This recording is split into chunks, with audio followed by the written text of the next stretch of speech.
कहते हैं कि अपने क्रश के साथ थोड़ा मीन होना नॉर्मल है, लेकिन अकातेरू ने कभी इस थ्योरी पर यकीन नहीं किया।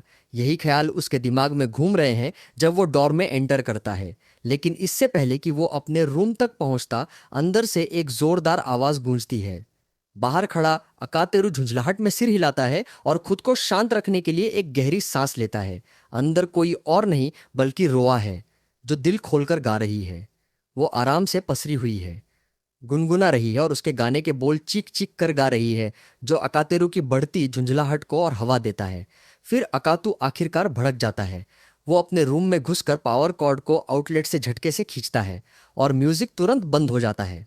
अरोआ पूरी तरह से बेफिक्र होकर मुड़ती है और खुशी खुशी उसका अभिवादन करती है।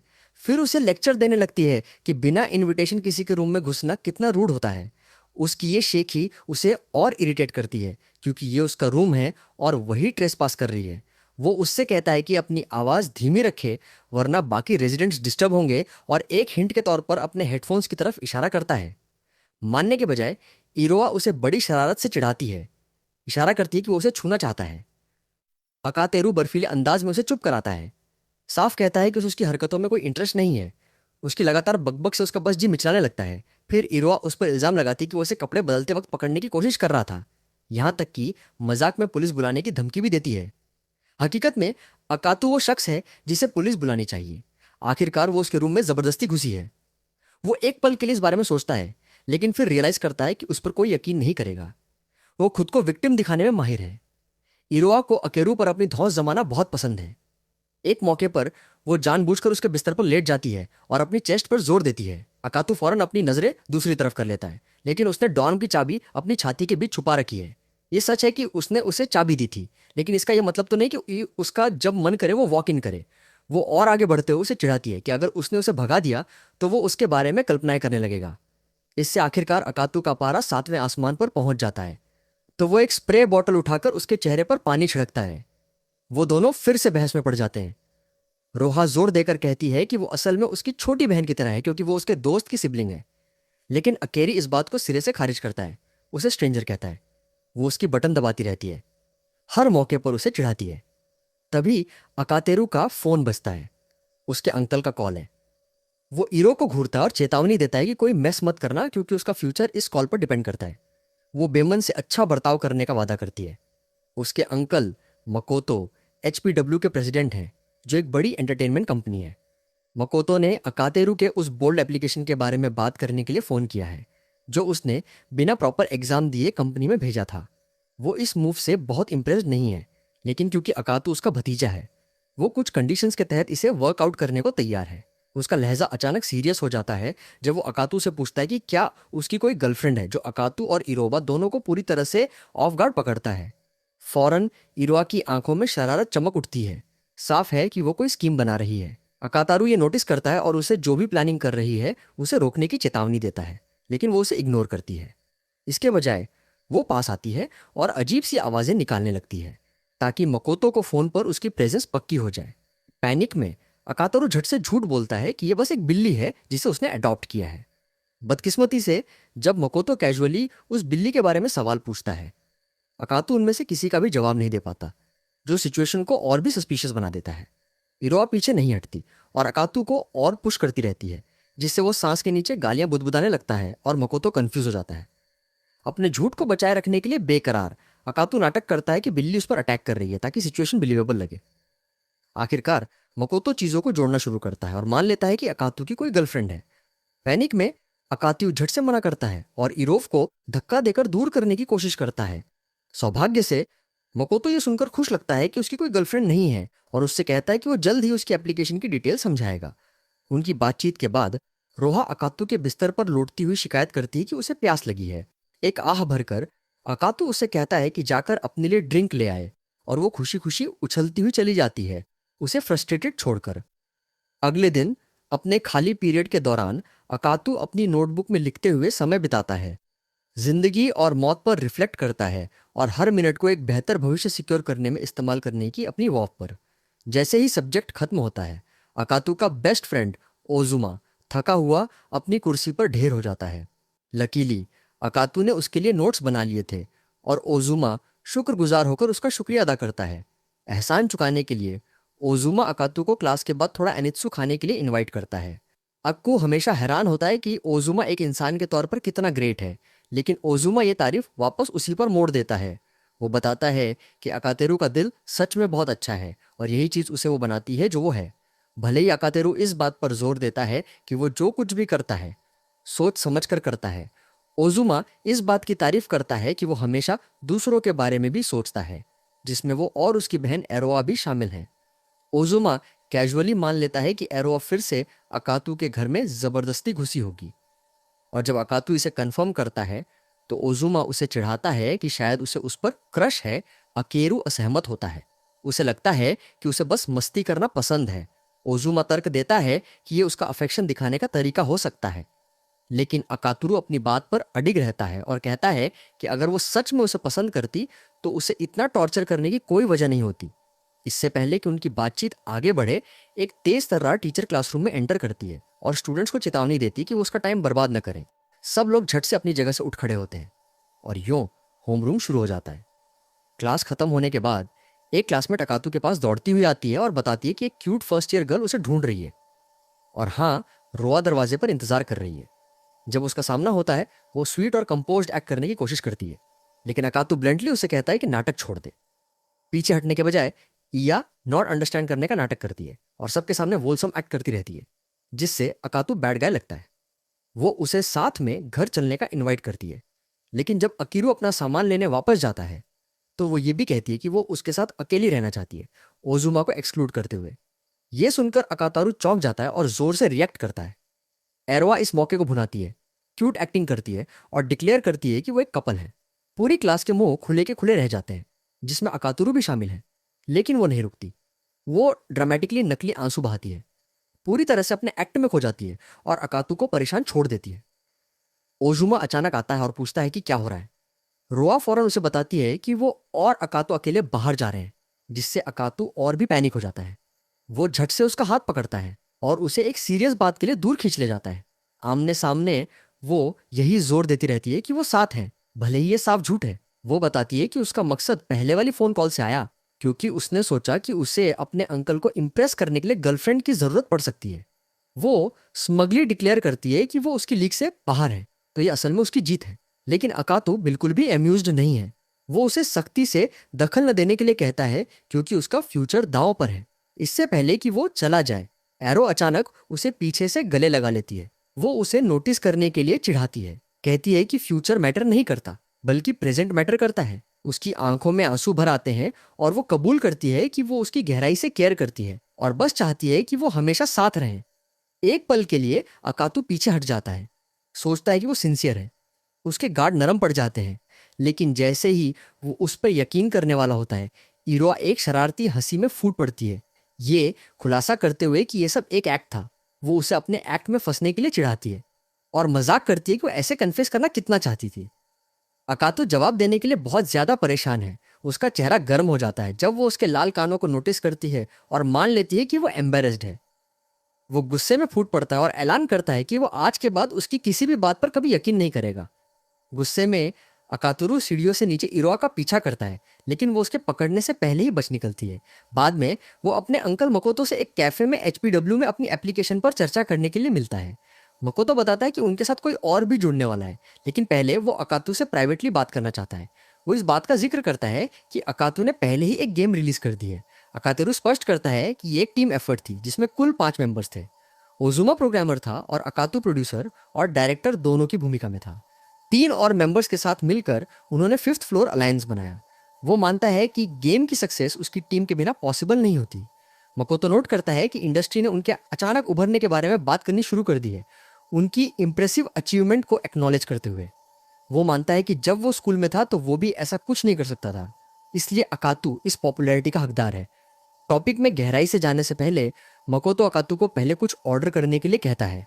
अकितुरु मान लेता है कि उनके साथ जुड़ने वाला शख्स शायद कोई मैनेजर या रिप्रेजेंटेटिव होगा, इसलिए वो अपना प्रपोजल लेकर आता है, अच्छा इंप्रेशन देने के लिए तैयार।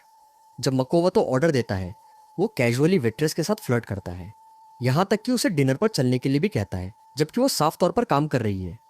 अकातेरू अपने अंकल की बोल्डनेस से शॉक्ड है और उसे टोकता है, लेकिन मकोतो कॉन्फिडेंटली कहता है कि वो जानता है कि लड़कियों पर लास्टिंग इंप्रेशन कैसे छोड़ना है, और वेट्रेस के एक्सप्रेशन को देखकर ये कंफर्म हो जाता है।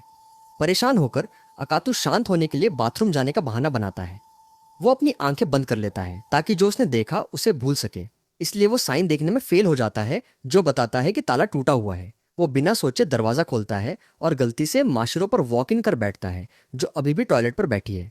इससे पहले कि वो रिएक्ट कर पाता, माशिरो उसे शर्मिंदगी में एक पंच मारती है। इस बीच अकेरू के ऑफिस में ईरो बोर हो रही है क्योंकि वो उसके आसपास मस्ती करने के लिए नहीं है। एक कॉलीग उनके रिलेशनशिप के बारे में पूछता है, लेकिन वो दृढ़ता से कहती है कि उनके बीच कुछ नहीं चल रहा। वापस कैफे में अकातु को पता चलता है कि माशिरो असल में वो दूसरी शख्स है जिसे उसके अंकल ने इनवाइट किया था। वो उसकी कजन है, मकोतो की बेटी, और वो बच्चों के रूप में साथ खेला करते थे।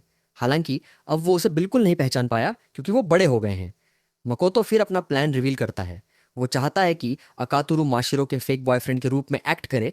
बदले में वो एचपीडब्ल्यू में उसकी एप्लीकेशन को पुश करेगा, जो अकातु को पूरी तरह से स्टन कर देता है। माशिरो को ये आइडिया रिडिकुलस लगता है, लेकिन मकोतो पूरी तरह सीरियस है। वो समझाता है कि वो उसके ऑल गर्ल्स स्कूल से को एड स्कूल में ट्रांसफर होने को लेकर वरीड है, इसलिए वो चाहता है कि कोई उस पर नजर रखे। उसके रीजनिंग के बावजूद माशिरो दृढ़ता से उसके प्लान को रिजेक्ट करती है।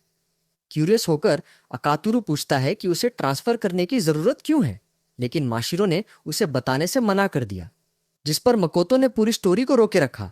इकलौता डिटेल मकोतो ये रिवील करता है कि माशिरो ने बमुश्किल हाई स्कूल अटेंड किया है और वो एक ट्रूएंट रही है। हैरानी की बात है कि अकातुरु और आगे नहीं पूछता। उसके लिए ये एक फैक्ट उनकी चिंता को समझने के लिए काफी है, और वो उसके पास्ट पर ध्यान नहीं देता क्योंकि ये कंडीशन एचपीडब्ल्यू में उसकी टीम के एम्प्लॉयमेंट से जुड़ी है। अकातु अरेंजमेंट मानने का फैसला करता है। माशिरो, हालांकि साफ तौर पर रिलक्टेंट है, आखिरकार राजी हो जाती है, इस सख्त शर्त पर कि उनका रिलेशनशिप पूरी तरह से फेक रहेगा। डील पक्की होने के साथ अकातिरो अपना हाथ माशिरो की तरफ बढ़ाता है, लेकिन वो इसे हिलाने से मना कर देती है क्योंकि उसे अभी भी उनके अजीब बाथरूम एनकाउंटर की शिकायत है। ये एक्सचेंज देखकर मकोतो मुस्कुराता है, कन्विंस्ड है कि वो साथ जम जाएंगे। हालांकि दोनों इससे स्ट्रांगली डिसएग्री करते हैं। लेकिन जाने से पहले मकोतो अकातियु को याद दिलाता है कि माशिरो के फेक बॉयफ्रेंड के रूप में कोई भी real romantic moves strictly forbidden है। अकातु इसे कोई प्रॉब्लम नहीं मानता, ये देखते हुए कि माशिरो उसे वैसे भी साफ नापसंद करती है। हर चीज पर रिफ्लेक्ट करते हुए वो अभी भी नहीं समझ पाता कि लोग क्यों कहते हैं कि किसी के साथ मीन होने का मतलब है कि वो रोमांटिकली इंटरेस्टेड है। आखिरकार वो एग्रेसिव लड़कियों से घिरा हुआ है। फिर भी उसकी फेक बॉयफ्रेंड जॉब कल से शुरू होती है। अगले दिन इरोवा अकातु को ग्रीट करती है, जिसे फौरन एहसास होता है कि कुछ गड़बड़ है। वो जानने की कोशिश करती है, अंदाजा लगाती है कि उसके मूड का मीटिंग से कुछ लेना देना है। वो उसे बताने से मना करता है, लेकिन वो जिद पर अड़ी रहती है और उसका पीछा करती है। उनमें से कोई भी नोटिस नहीं करता कि सुमेर माशिरो को इधर उधर लीड कर रही है। एक बार क्लास शुरू होने के बाद माशिरो को अकेरू की क्लास में अपना इंट्रोडक्शन देने के लिए कहा जाता है। नर्वसनेस में वो ब्लर्ट आउट करती है कि वो अकातु को डेट भी कर रही है। क्लास में कानाफूसियां फैल जाती हैं। लोग सोचते हैं कि उसके जैसी कोई अपना लुक किसी उसके जैसे नोबडी पे क्यों बर्बाद करेगी। सुजुकी, लड़कों में से एक, पूछता है कि वो कैसे मिले, और माशिरो गलती से कह देती है कि वो बाथरूम में मिले। अकितु अंदर ही अंदर पैनिक करता है, रियलाइज करता है कि इससे वो कितना बुरा लगता है। जब माशिरो उसके बगल वाली सीट लेती है, वो फ्रेंडली एक्ट करने की कोशिश करता है, लेकिन वो फौरन ठंडी पड़ जाती है। उसे याद दिलाती है कि उसने उसे माफ नहीं किया है। अकाती उसके साथ रीजन करने की कोशिश करता है, कहता है कि अगर उनकी स्टोरी बिलीवेबल होनी है तो उन दोनों को फ्रेंडली एक्ट करने की जरूरत है। माशिरो असहमत होती है, इस बात पर जोर देती है कि जब तक उनकी स्टोरी मैच करती है तब तक उनके क्लोज होने की कोई जरूरत नहीं है। ओजुमा अकातु के कंधे पर टैप करता है और पूछता है कि उसने कभी गर्लफ्रेंड होने का जिक्र क्यों नहीं किया। अकीतु राज छुपाने के लिए माफी मांगता है, लेकिन इशारा करता है कि वो और मिशिरो असल में डेट नहीं कर रहे। लंच के दौरान अकातियो ओजुमा को माशिरो के साथ अपनी सिचुएशन डिटेल में बताता है। ओजुमा उसे चिढ़ाता है, कहता है कि उसकी लाइफ तो किसी रोमांटिक कॉमेडी जैसी लगती है। अकातु पलटवार करता है कि ओजुमा एक बेहतर प्रोटैगोनिस्ट बनेगा। उसकी पर्सनैलिटी और इस फैक्ट को देखते हुए कि उसकी एक छोटी बहन है, हालांकि उसकी पर्सनैलिटी बिल्कुल उस ट्रॉप में फिट नहीं बैठती। ओजुमा कहता है कि ऐसा इसलिए है क्योंकि वो पहले से ही अकातु से प्यार करती है। अकितारू इस आइडिया को सपाट तौर पर नकारता है, लेकिन ओजुमा बस मुस्कुराता है और लंच खरीदने जाने का बहाना बनाता है। सुजुकी अकितुरु के पास आता है और पूछता है कि उसने गर्लफ्रेंड कैसे बना ली जब सबको लगता था कि वो पहले से इरोआ को डेट कर रहा है। माशिरो की बर्फीली घूर महसूस करते हुए अकातारू झट से स्पष्ट करता है कि वो ओजुमा की छोटी बहन है। फिर टॉपिक बदलकर सुजुकी के अपनी टीचर पर क्रश की तरफ ले जाता है, जिसकी अफवाह है कि उसे माचो गाइस पसंद है। ये सुनकर सुजुकी जोश से भर जाता है और क्लासरूम से बाहर तूफान की तरह निकल जाता है। अकातेरू, जो अभी भी माशिरो की ठंडी घूर महसूस कर रहा है, एक आह भरता है और पूछता है कि क्या उसे कोई प्रॉब्लम है। माशिरो डिमांड करती है कि अकातू उसके लिए सीफूड से भरे राइस बॉल्स लाए, ये ऐलान करते हुए कि चूंकि वो डेट कर रहे हैं, ये उसका फर्ज है कि वो उसकी सेवा करे। वो यहाँ तक धमकी देती है कि अगर उसने मना किया तो वो उनका फेक रिलेशनशिप खत्म कर देगी। बेमन से अकितु जैसा कहा जाता है वैसा करता है और 2 राइस बॉल्स और उसके लिए एक ड्रिंक लेकर लौटता है। वो वापस बैठ जाता है और चुपचाप अपने लिए खरीदी हुई ब्रेड खाता है। वो थोड़ी देर सोचता है कि कहीं वो उसकी बातचीत सुनकर जलस तो नहीं गई, लेकिन ये ख्याल खारिज कर देता है क्योंकि माशिरो साफ तौर पर उससे नफरत करती है।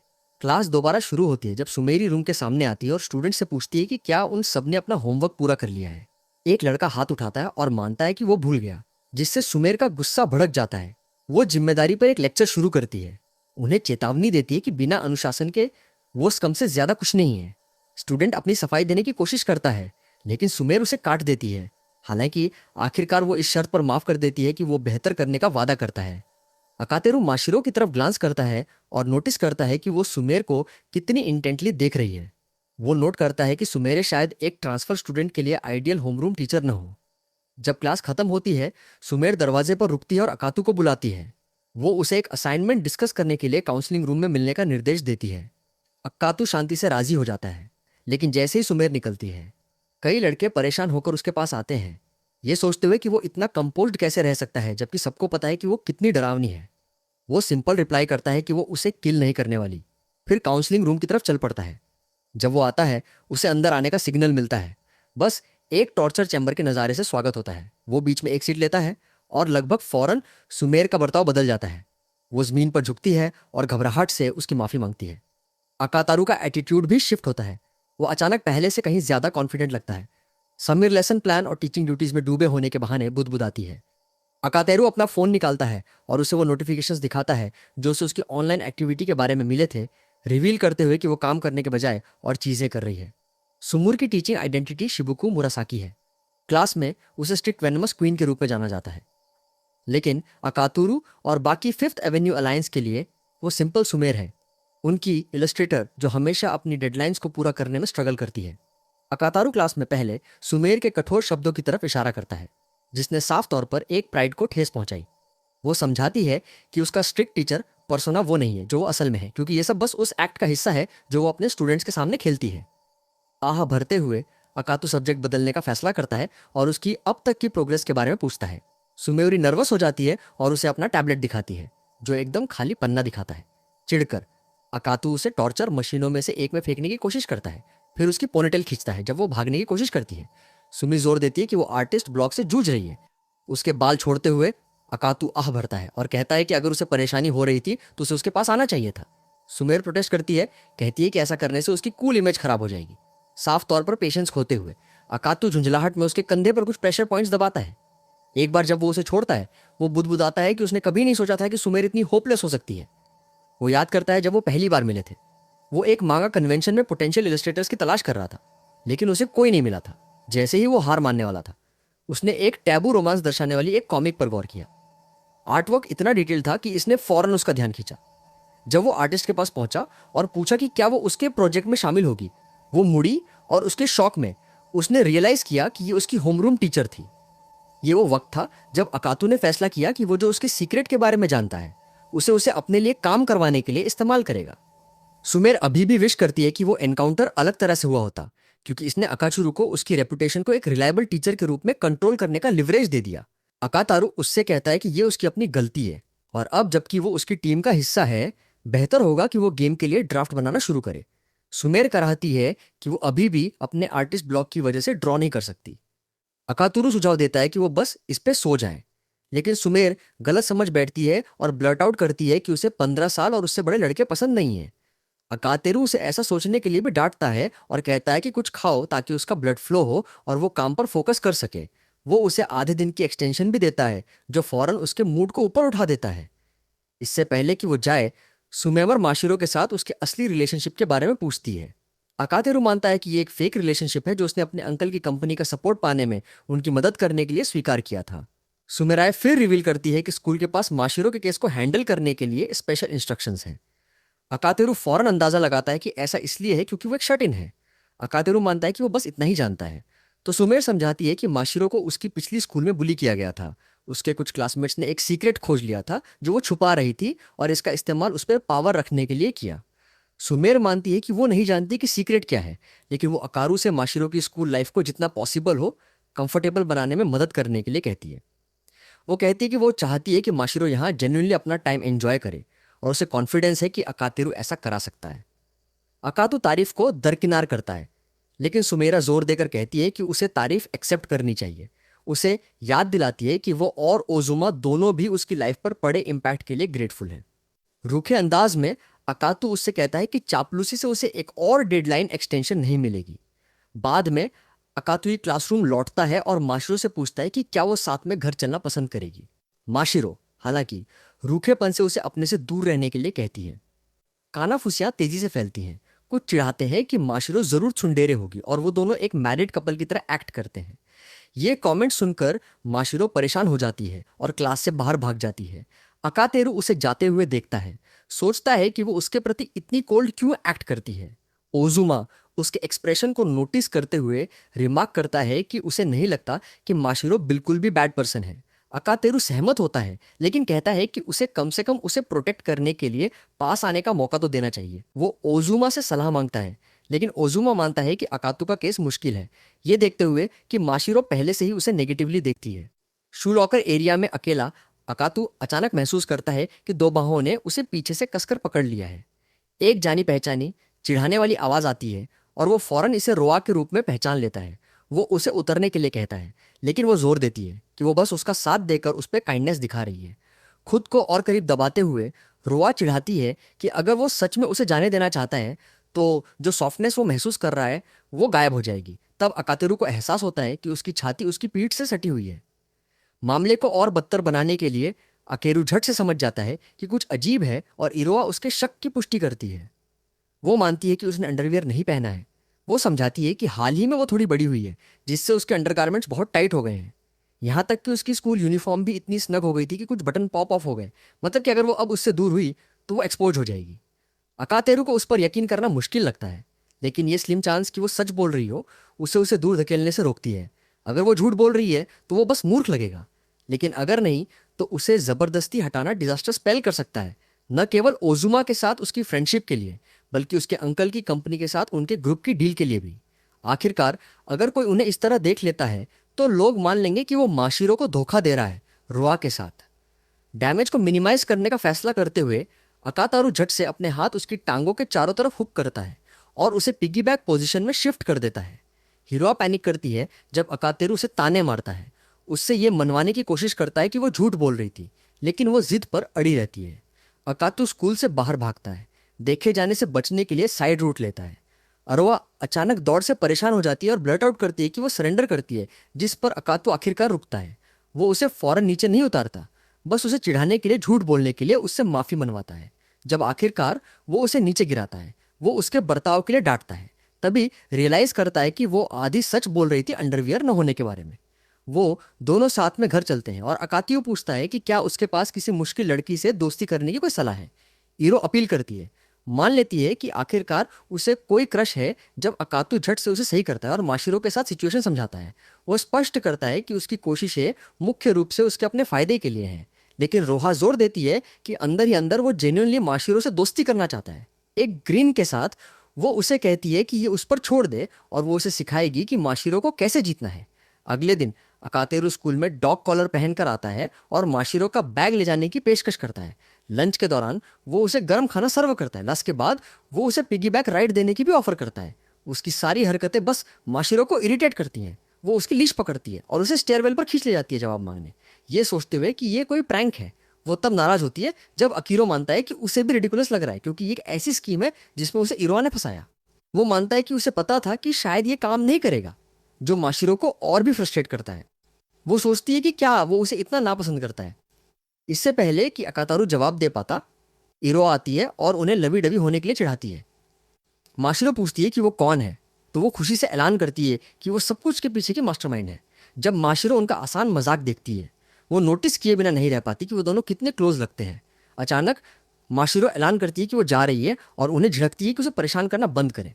बाद में जब अकीतू और रोआ घर पहुंचते हैं, वो अपने अपार्टमेंट कॉम्प्लेक्स में माशिरो को देखकर शॉक रह जाते हैं। माशिरो उन पर उसका पीछा करने का आरोप लगाती है, लेकिन वो जल्दी से समझाते हैं कि वो सब एक ही बिल्डिंग में रहते हैं। इरोआ खुशी से कहती है कि वो स्पिरिट में अकातू की बहन है क्योंकि उसका भाई उसका बेस्ट फ्रेंड है। माशिरो गलत समझ बैठती है और मान लेती है कि वो सब साथ में रहते हैं, जिस पर अकातू स्पष्ट करता है कि असल में सब एक ही फ्लोर पर रहते हैं।